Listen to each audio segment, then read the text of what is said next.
วันที่26พฤศจิกายน2025ทานนางคอนสวรรค์แก้วมณีและทานนางคำพันธ์สุดาวันได้นำเอาเครื่องบริโภคมามอบให้ก้อนกำลังส่วนสนามกองพันใหญ่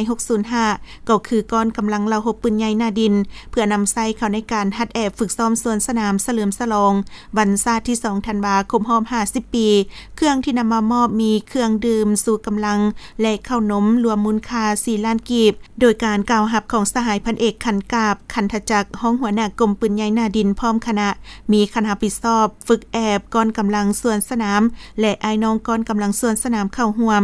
สหายพันเอกขันกาบขันทจักรได้กล่าวแสดงความขอบใจมันยังทานนางคอนสวรรค์และทานนางคำพันธ์ที่ได้ให้การสนับสนุนเครื่องบริโภคให้ก้อนกำลังส่วนสนามกองพันใหญ่605ในครั้งนี้ซึ่งเป็นการประกอบส่วนอันสำคัญในการสุญญูกำลังใจไอ้น้องก้อนกำลังส่วนสนามของกองพันใหญ่605เพื่อเข้าร่วมแสดงการเดินส่วนสนามเฉลิมฉลองวันชาติที่2ธันวาคม50ปีที่จะมาถึงในม.นี้ให้ได้รับผลสำเร็จตามระดับคาดหมายที่วางไว้